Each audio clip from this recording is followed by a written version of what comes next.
मैथिलीक विभिन्न उपबोली उपभाषाक आधार। अब हमने देखा मैथिली भाषा की विकास किस तरह से संस्कृत से प्राकृत, प्राकृत से अपभ्रंश, अपभ्रंश से अवहट, अवहट से मैथिली और फिर अब मैथिली से जनभाषा उपभाषा मैथिली के रूप में देखने को मिलता है। लेकिन मिथिलांचल क्षेत्र में ही मैथिली जैसी ही भाषाओं में अलग अलग रूप में देखने को मिलता है। अब ये हम देखेंगे किस तरह से पंडित गोविंद झा जीविका आधार पर, जाति आधारित, सामाजिक क्षेत्रीय आधार पर एक प्रबुद्ध जाति वर्ग की और एक अशिक्षित वर्ग की भाषाओं के बीच अंतर देखने को मिलता है। इसी पर ग्रियर्सन का भी विचार देखेंगे। तो मैथिली की विभिन्न उपबोली उपभाषा का आधार क्या है? क्षेत्रीय है, जीविका आधारित है, जाति आधारित है या फिर समाज आधारित है? इन्हीं सब बातों को, विचारों को समेटे हुए एक सुंदर सा टॉपिक जिस पर इस तरह से सवाल बनते हैं कि भाषा आ बोली से अहाँ की बुझै छी? बोलीक भाषा बनबाक कारण पर प्रकाश दिअ। भाषा से अहाँ की बुझै छी? भाषाक विभिन्न रूप के रेखांकित करू। तो ये बहुत बड़ा टॉपिक है, लेकिन इसको हम तोड़ तोड़ के पढ़ेंगे। पहले इसके आधार का विश्लेषण करेंगे, फिर आधार के बाद एक एक आधार को पढ़ेंगे कि उस आधार में कौन कौन से उपबोली और उपभाषा आते हैं और उसमें क्या विशेषता पाया जाता है जो अन्य से अलग और अलग मैथिली के बीच कितने सारे एक जनभाषा मैथिली उपभाषा मैथिली को जन्म देते हैं। मैथिली के विभिन्न उपबोली उपभाषा। उपबोली कोनो भाषाक आधारभूत तत्व होइत अछि। अब ये उपबोली जो है, जनभाषा, हमेशा देखते रहते हैं कि प्रबुद्ध जन की भाषा और एक आम जन की भाषा, और फिर आम जन की भाषाओं को प्रबुद्ध जन अपनाते जाते हैं, तो उससे भाषाओं में एक संक्रमण चलता रहता है, नयापन आता जाता रहता है और नवीन नवीन भाषाओं का अलग अलग प्रारूप अलग अलग क्षेत्रों में, समयों में, समाज पर बनता बिगड़ता रहता है। उपबोली कोनो भाषाक आधारभूत तत्व होइत अछि, कारण कोनो क्षेत्रक मान्य भाषा बनबा में ओहि उपबोली सभक विशिष्ट योगदान होइत अछि। अर्थात जब तक बोली नहीं, एक भाषाओं के बीच कितने सारे बोली को समेटे हुए होते हैं, तब जा करके एक कोई भी लैंग्वेज एक भाषा का रूप लेता है। स्पष्ट अछि जे कोनो भाषा लेल अनेक उपबोलीक विद्यमानता होइत अछि। मैथिली भाषाई दृष्टिकोण से उत्तर में नेपाली, अब मैथिली मिथिलांचल का जो क्षेत्र है इसका पहले चौहद्दीकरण किया जा रहा है कि इसकी चारों ओर क्या क्या है। जैसे कि उत्तर में नेपाली, नेवाड़ी, दक्षिण में मागधी, संथाली, झारखंड, पूर्व में बांग्ला और पश्चिम में भोजपुरी सो घिरल भाषा थी। हमने देखा उत्तर में नेपाल, नेवाड़ी और दक्षिण में मागधी, पूर्व में बांग्ला और पश्चिम में भोजपुरी से घिरल भाषा थे। स्वाभाविक है, सीमाई क्षेत्र में मिलता जुलता वो भाषा का अलग स्वरूप होगा केंद्रीय स्थिति से। स्वाभाविक रूप से पड़ोसी क्षेत्र सब में मैथिली भाषा पर पड़ोसी भाषा सभक प्रभाव पड़ल, जाहि से सीमा क्षेत्रक बोली, सीमा क्षेत्र अर्थात भारत और नेपाल की सीमा, बिहार और बंगाल की सीमा, बिहार और यूपी की सीमा, इन सभी सीमांचल क्षेत्रों में जो मिथिलांचल मैथिली बोलने वाले क्षेत्र से मिलता जुलता है, वहाँ की सीमांचल क्षेत्र में जो मैथिली बात लैंग्वेज है वो एक अपना अलग रूप है, प्रारूप है सीमा क्षेत्र का। और ये सिर्फ मैथिली के लिए नहीं, ये सभी भाषाओं में पाई जाता है ऐसी बात। लेकिन अभी चूंकि हमें मैथिली के लिए पढ़ना है, तो भाषा सभक प्रभाव पड़ल, जाहि से सीमा क्षेत्रक बोली सब अपन अलग अलग प्रारूप रखैत अछि। दोसर दिस बोली पर सामाजिक स्तरीकरण। अब स्तरीकरण अर्थात समाज में जाति आधारित, जीविका आधारित, शिक्षा आधारित, गरीबी आर्थिक आधारित कितने सारे ये जो स्तरीकरण है, अलग अलग एक वर्ग है समाज में, अतः अंतः संबंध सभक प्रभाव पड़ने से केंद्रीय अवस्थिति आ ओकर सन्निकट बोली में भिन्नता देखऽ लेल भेटैत अछि। प्रायः यही सब कारण से मैथिली में अनेक प्रकारक बोली व उपबोली देखऽ लेल भेटैत अछि। अब ये बोली उपबोली देखने के लिए क्यों मिलता है, तो इसके पीछे यही रीजन है कि समाज में विविधता है और उसी विविधता का प्रभाव बोली पर भी पड़ता है, भाषा पर भी पड़ता है। अब ये किसी और सीमाई क्षेत्र में अलग है और केंद्रीय स्थिति में अलग है। इसमें यही बात बताने की कि बोली का अलग प्रारूप होने का मतलब यही है कि ये जितने समाज में विविधता है, वैसे ही भारत तो विविधता की समाज का प्रतीक है ही, उतनी ही भाषाओं की भी, उतनी ही भाषाओं के अंदर फिर बोली की भी, जनभाषा की भी, उपभाषा की भी प्रायः अलग अलग प्रारूप देखने को मिलता है। मैथिलिक उपभाषा, उपबोली, बोलिक आधार। अब चूंकि इस पर तो ये इंट्रोडक्शन हो गया, लेकिन एक अब हम देखेंगे कि भाषाविद लोग सबका क्या विचार है कि ये उपबोली उपभाषा को किस तरह बांटते हैं। सर्वप्रथम मैथिली भाषा के विभिन्न उपभाषाक सभक परिचय सर जॉर्ज ग्रियर्सन अपन पुस्तक लिंग्विस्टिक सर्वे ऑफ इंडिया दोसर में देने छथि आ एहि मैथिली के क्षेत्रीय आधार पर 7 भाग में बांटने छथिन जे निम्नांकित है। अब ये मिथिलांचल क्षेत्र को 7 भाग में बांट देते हैं। सबसे खाँटी जो मैथिली भाषा है, सबसे जो खाँटी है वो आदर्श भाषा उत्तरी मानक कहा जाता है, वो उत्तरी दरभंगा। अब ये यहाँ पर जो दरभंगा कहा जा रहा है, ये मधुबनी क्षेत्र भी आ जाता है, क्योंकि उस समय सब डिवीजन हुआ करते थे दरभंगा डिस्ट्रिक्ट का, मधुबनी प्रखंड हुआ करते थे।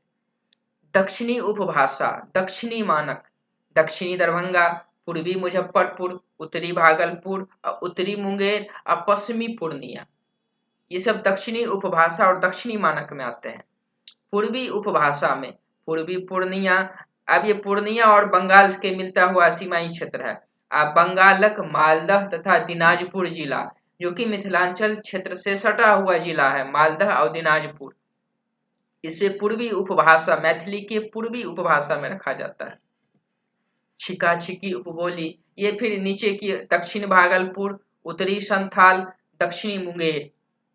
पश्चिमी उपबोली, पश्चिमी मुजफ्फरपुर और पूर्वी चंपारण। जोलाही उपबोली, उत्तरी दरभंगा, जोलाही चूंकि मुसलमान के जातियों में से एक जोलाह जाति होते हैं, तो उनकी उपबोली का अपना अलग अस्तित्व देखने को मिलता है, इसीलिए गियर्सन इसे अलग से बांट के रखते हैं। जोलाही उपबोली जो उत्तरी दरभंगा मुसलमान सभक बोली।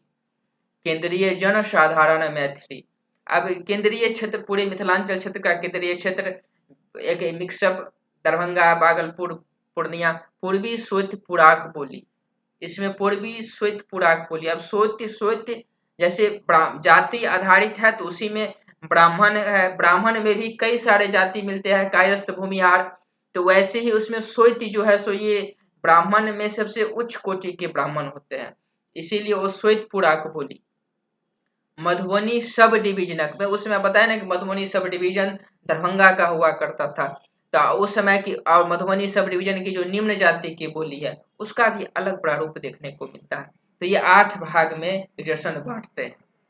प्रबुद्ध भाषा वैज्ञानिक आ मैथिलिक मूर्धन्य विद्वान पंडित गोविंद झा गिरियर्सनक उपयुक्त विश्लेषण पर असहमति व्यक्त करैत छथिन। अब ये गोविंद झा स्थानीय स्तर के थे, यो और भी ये स्थानीय स्तर की बातों को समेट करके अपना आधार देते हैं, और गिरियर्सनो जो अंग्रेज अधिकारी थे, इन पर असहमति जताते हुए वो अपनी पुस्तक परिशीलन आ मैथिली भाषा के विकास में कहै छथिन, अर्थात बताते हैं जे वस्तुतः मैथिलिक भाषा आ उपभाषिक भेदक 3 टा आधार अछि। वो सारे क्षेत्रीय आधार पर नहीं, समाज में स्तरीकरण के आधार पर, और जिसमें कि एक आधार क्षेत्रीय आधार भी है, शैक्षिक आधार भी है, जाति और जीविका आधार भी है। तो इनकी थोड़ा और विकेंद्रीकृत जमीनी स्तर पर विश्लेषण की है पंडित गोविंद झा। एक क्षेत्रीय आधार पर, सामाजिक शैक्षिक आधार पर, जाति व जीविका आधार पर। एह तीनों आधार के सेहो उपभाषिक दृष्टिकोण से निम्नलिखित रूप में बांटने छथिन। अब पंडित गोविंद झा कैसे बांटते हैं? क्षेत्रीय आधार पर सबसे पहले उन्होंने बताया कि क्षेत्रीय आधार पर, फिर सामाजिक शैक्षिक, फिर जाति व जीविका। तो क्षेत्रीय आधार को किस तरह बांटते हैं? पूर्वी क्षेत्र पूर्णिया, भागलपुर और पूर्वी संथाल परगनाक बोली। दक्षिणी क्षेत्रक मुंगेरक बोली। पश्चिमी क्षेत्र मुजफ्फरपुर और पूर्वी चंपारणक बोली। उत्तरी क्षेत्र नेपाल तराई, तराई रीजन उसे जो हिमालय से निकलती है नदियां, तो सबसे मैदानी क्षेत्र का सबसे जो प्रथम भाग होता है, ज्योग्राफी में हम लोग पढ़ते हैं उसे तराई क्षेत्र कहा जाता है। एवं समस्त मिथिला क्षेत्रक बोली, उत्तरी क्षेत्र में नेपाल तराई एवं समस्त मिथिला क्षेत्रक बोली को रखते हैं। फिर केंद्रीय में मध्य मिथिला समस्त क्षेत्रक बोली। अब ये क्षेत्रीय आधार पर पूर्वी क्षेत्र, दक्षिणी क्षेत्र, पश्चिमी क्षेत्र, उत्तरी क्षेत्र और केंद्रीय क्षेत्र, ये 5 भाग में बांट देते हैं। फिर सामाजिक शैक्षिक आधार पर शिक्षित, सुसंस्कृत, उच्च वर्गक बोली। अब चूंकि यह ऐतिहासिक है, अब जब हम प्राचीन काल को देखते हैं तो अक्सर बड़े जाति अर्थात अग्रे जाति, जो मतलब जाति आधारित तो कोई नकारात्मक बात नहीं है, इसमें बस ये कहा गया है कि जो सुसंस्कृत उच्च वर्ग, ऐसे ब्राह्मण में भी कई सारे जाति आते हैं, तो उन सब की जो शिक्षित सुसंस्कृत थे वो ऐतिहासिक काल में ज्यादा शिक्षित थे और उनकी संस्कृति और उन्हीं वर्ग की जो मैथिली थी वो शुद्ध मैथिली थी, इसलिए उच्च वर्गक बोली एक अलग प्रारूप रखते हैं। निम्न वर्गक बोली और निम्न वर्ग, तो सामाजिक स्तरीकरण आधार पर ये 2 भाग में बांटते हैं, एक उच्च वर्गक बोली और एक निम्न वर्गक बोली अर्थात छोटे जाति वाले की बोली। जाति व जीविका आधार पर विद्याजीवी जातिक सभक बोली। अब विद्याजीवी में स्वाभाविक है जो ज्यादा पढ़े लिखे रहेंगे वही मास्टर बनेंगे, तो ब्राह्मण, कायस्थ, राजपूत, भूमिहार सभक बोली। कृषिजीवी निम्न जातिक बोली। कृषिजीवी और निम्न जातिक बोली में गोप हो गए, ग्वालिन जो यादव हुए, मलाह जो मछली के व्यापार करने वाले जाति को मलाह कहते हैं स्थानीय स्तर पर, कुर्मी, धानुक आदि की बोली। कृषिजीवी तो इन सब की बोली भी अलग है। व्यवसाय जीवी जाति की बोली, बनिक तेली, बनिया अर्थात व्यवसाय करने वाले, बिजनेस करने वाले आदि, उन सब की भी बोली अलग होती है। यही तरह क्षेत्रीय सामाजिक आधार पर विद्वान लोग मैथिली उपबोली विभाजन के राखने छथिन। ओना मैथिलिक उपभाषा पर विशेष कार्य अखनो अपेक्षित अछि, तथापि उपर्युक्त विश्लेषण एकटा आधार तो बन सकते अछि, मुदा दृढ़ नियम नहीं। अब आप सब भी पढ़ करके अगर कोई मैथिली के बोली का विभाजन करना चाहे, इसके लिए खुला अवसर है। इसलिए ये नियम तो ठीक है जो पंडित गोविंद झा दिए, ग्रियर्सन दिए, लेकिन आप सब भी पढ़ करके अपने अपने स्थानीय स्तर पर के बोली को महसूस करेंगे किस तरह से अन्य मैथिली भाषाओं से ये अलग है, किस तरह से छोटे जाति अलग बोलते हैं, किस तरह से कुजरनी अलग बोलते हैं जो सब्जी बेचने वाले होते हैं। यही सब मैथिली की उपभाषा है। ये आप सबको किसी भी मिथिलांचल क्षेत्र के वाले बच्चे को अपने गांव में दिख जाएंगे, और जो बिहार के बाहर के बच्चे हैं उन्हें हम आगे बताएंगे कि किस तरह से व्यवसाय जीवी जाति को बोलते हैं उदाहरण दे करके। तभी मैं उपभाषा के आधार को इसमें समेटा हूँ। लाइक सब्सक्राइब जरूर कर दीजिएगा।